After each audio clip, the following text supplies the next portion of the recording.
Jangan lupa subscribe, like, komen, dan share YouTube TVRI Bengkulu. Dan nyalakan loncengnya ya. Terima kasih pemirsa, Anda masih bersama kami di Dokter Kito Besamo Kito Sehat. Kita lanjutkan perbincangan kita masih terkait dengan resistensi antibiotik pemirsa. Tentunya masih banyak pemirsa di rumah yang salah kaprah nih terkait dengan antibiotik. Semua obat butuh antibiotik. Langsung aja kita tanyakan ke Dokter Bella, sebenarnya kenapa sih masyarakat bisa salah kaprah terkait dengan antibiotik? Boleh dok? Jadi sebenarnya masyarakat itu mungkin awalnya itu tidak tahu ya fungsi dari antibiotik itu sebenarnya apa. Nah, tiap sakit mungkin kebanyakan pada belakangan dari dulu sampai sekarang kalau misalnya sakit obatnya itu adalah antibiotik. Seperti yang Dokter Putri bilang tadi, karena obat antibiotik ini termasuk obat yang kuat gitu ya untuk membunuh si bakteri itu gitu. Nah, lama-kelamaan jadi karena dia obatnya dengan antibiotik itu sembuh, jadi lama-kelamaan masyarakat bilang kalau ini adalah obat penyembuhnya, seperti itu. Padahal tidak semua penyakit itu butuh antibiotik. Nah, jadi kalau misalnya kenapa sekarang kita bahas tentang cegah dan penggunaan antibiotik itu harus bijak, ya karena tadi udah terlalu banyak masyarakat yang mengira bahwa antibiotik itu adalah obat yang menyembuhkan semua penyakit. Padahal tidak seperti itu. Nah, sekarang akan kita bahas nih tentang fungsinya tuh sebenarnya di mana sih tempatnya antibiotik yang benar itu seperti apa. Oke, berarti nggak seluruh penyakit, dan walaupun ada penyakit yang memang disebabkan oleh bakteri itu nggak boleh sembarangan juga ya dok pemilihan antibiotiknya ya, jenis-jenis antibiotik sendiri itu juga harus beda-beda tiap penyakit. Infeksi paru itu obat antibiotiknya beda, infeksi pada tenggorokan misalnya yang berat itu juga beda, bahkan batuk pun yang diberikan antibiotik itu juga jenis batuknya beda lagi, bukan sembarang batuk nih butuh antibiotik. Oh, berarti memang ini alasannya kenapa memang harus diresepkan oleh dokter pemirsa. Betul. Karena memang berbeda-beda setiap penyakit, bahkan batuknya kayak batuk berdahak dan batuk kering juga berbeda ternyata ya dok. Jadi nggak boleh, kita harus bijak pemirsa dalam penggunaan antibiotik. Nah, untuk itu kita juga harus tahu nih dok, tanda-tanda infeksi. Untuk mengetahui nih penanganan pertamanya harus ke dokternya kapan. Kalau dari Dokter Putri, apa aja sih dok sebenarnya tanda-tanda infeksi yang harus diketahui nih oleh masyarakat di rumah? Langsung aja kita ke sini. Oke, sip. Jadi tadi Syifa tanya ya, tanda-tanda infeksi itu dok apa aja sebenarnya. Nah, kembali lagi ya, sebelum kita ngomongin tentang tanda-tanda infeksi, jadi infeksi itu kan ada banyak ya. Infeksi itu bisa disebabkan karena bakteri, tadi sudah dibilang ya, bisa disebabkan karena cacing, bisa disebabkan karena virus, karena jamur, itu banyak sekali. Nah, tapi ada penyakit-penyakit tertentu yang menurut dokter itu akan dipertimbangkan untuk diberikan antibiotik, yaitu penyakit-penyakit yang disebabkan karena bakteri ya. Ini pun kata kuncinya masih mempertimbangkan, artinya memang harus sangat berhati-hati untuk memberikan antibiotik ini supaya tidak terjadi yang nanti kita akan bahas lebih dalam, yaitu resistensi antibiotik. Oke, pertanyaannya apa aja nih dok tanda-tanda infeksi yang mungkin butuh nih dok antibiotik ini? Oke, yang pertama, demam tinggi lebih dari 3 hari. Biasanya kalau infeksi yang disebabkan karena virus, biasanya dia tidak akan berlanjut sampai lebih dari 3 hari, karena virus itu sendiri mereka punya kemampuan untuk membatasi dirinya sendiri, self-limiting disease. Artinya mereka tuh sebenarnya bisa membatasi, virusnya itu bisa membatasi kemampuan mereka sendiri, sehingga tidak lebih dari 3 hari pasiennya sudah membaik, keadaannya sudah sembuh, tidak perlu diberikan, cuma perlu diberikan obat simptomatik, kemudian istirahat yang cukup, air yang cukup gitu. Nah, makanya kalau misalnya demamnya sudah lebih dari 3 hari, sudah boleh kita mempertimbangkan untuk diberikan antibiotik, dengan catatan pertimbangannya bukan dari pasien, tapi dari dokternya ya. Yang kedua, nyeri dan bengkak pada area tertentu, misalnya di tenggorokan ada nanahnya ya, atau mungkin di kulit ada nanahnya, itu menunjukkan adanya aktivitas si bakteri itu tadi. Berarti kan ada sign ya, tanda yang kita lihat di pasiennya, oh ada nanahnya.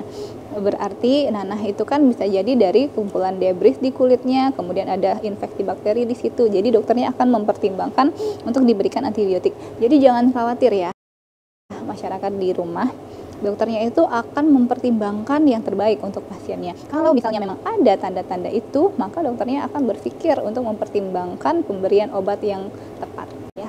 Yang ketiga, sesak napas atau batuk dengan dahak hijau atau kuning pekat. Ini tadi ya, sebagai tanda bahwa ada aktivitas mikroba atau bakteri dalam hal ini.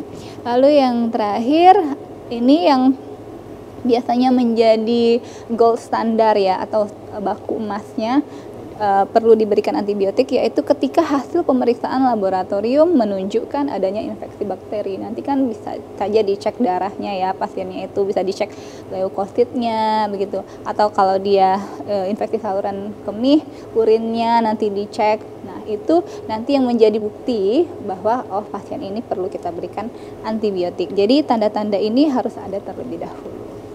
Oke, nah kita bahas ya tentang resistensi antibiotik. Di awal kita sudah singgung sedikit definisinya, yaitu keadaan atau kondisi ketika si bakteri tadi kebal terhadap obat antibiotik yang harusnya membunuh dan menghentikan pertumbuhan si bakteri, sehingga infeksi bakteri menjadi sulit disembuhkan dan berpotensi mengancam jiwa. Nah, di sini ada ilustrasinya ya. Misalnya kita punya rumah nih, rumah ini ya, ibaratkan rumah ini diri kita ya. Terus ibaratnya nih ada maling. Nah, maling ini ibaratnya bakteri ya, kita ibaratkan sebagai bakteri. Terus ketika rumah kita kedatangan si maling ya, kedatangan si bakteri ini, kita perlu antibiotik. Ini kita ibaratkan si Pak Polisi ini antibiotiknya. Jadi kalau ada maling, yang dibutuhkan polisi untuk menangkap si maling tadi. Jadi kalau ada bakteri, yang diperlukan adalah antibiotik ya, sehingga si bakteri tadi nggak jadi masuk ke dalam rumah kita. Nah, beda halnya kalau rumah kita itu yang masuk ke dalam rumah kita itu ternyata angin kencang, angin ribut, angin kencang, ibaratnya ini virus ya, atau parasit atau apa, atau jamur yang lain.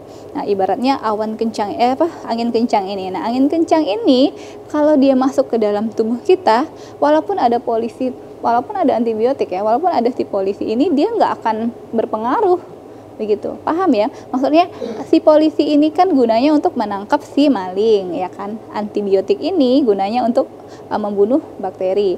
Tapi kalau lawannya ternyata bukan maling, lawannya ternyata cuma angin ribut. Nah, jadi polisinya kan nggak perlu berada di sini. Gitu. Jadi yang kita perlukan apa? Membangun pondasi rumah kita yang kokoh, yang kuat. Jadi memang sistem kekebalan tubuh kita dulu yang harus bagus, sehingga nanti angin ribut ini nggak masuk gitu, sehingga virus-virus itu nggak masuk ke dalam tubuh kita. Jadi nggak perlu tuh kita berikan antibiotik kalau penyebabnya adalah selain dari bakteri begitu. Selanjutnya, nah ini ya, kenapa sih dok bisa terjadi resistensi antibiotik? Ini bukan masalahnya cuma di Indonesia ya, di global, di dunia pun juga menjadi permasalahan. Yang pertama adalah orang-orang atau pasien yang minum obat tanpa resep dokter. Kalau dulu ya boleh bebas ya membeli antibiotik, kalau sekarang udah nggak boleh lagi. Yang kedua, tidak menghabiskan obat. Jadi memang ya setiap obat itu punya waktu paruh, punya dosis ya, punya dosis yang memang sudah ditentukan ya berdasarkan evidence based itu untuk membunuh bakteri tertentu misalnya, atau punya dosis khusus yang hanya dengan dosis ini mereka bisa membunuh si bakteri. Jadi kalau misalnya dosisnya kurang, maka si antibiotik itu tadi nanti akan percuma masuk ke dalam tubuh kita karena dosisnya itu nggak cukup untuk membunuh si bakteri tadi. Lalu yang ketiga, antibiotik biasanya diminum untuk flu atau pilek. Nah ini ya, jadi tadi seperti yang kita ibaratkan, flu 1-2 hari biasanya disebabkan paling sering karena virus. Jadi kalau misalnya karena virus, kita nggak bisa kasih antibiotik karena antibiotik itu untuk bakteri begitu. Jadi ini yang menjadi penyebab utamanya, minum tanpa resep, minum obat antibiotik tanpa resep dokter, tidak menghabiskan obat. Yang ketiga, antibiotiknya diminum tidak tepat sasaran, tidak untuk infeksi bakteri. Berarti ini adalah penyebab yang paling sering dan juga kayaknya sering banget ya dilakukan pemirsa di rumah ya dok ya. Apalagi membeli tanpa resep dokter di apotek. Kalau sekarang masih bisa nggak sih dok sebenarnya? Udah nggak bisa lagi. Bisa ya. Pemirsa tentunya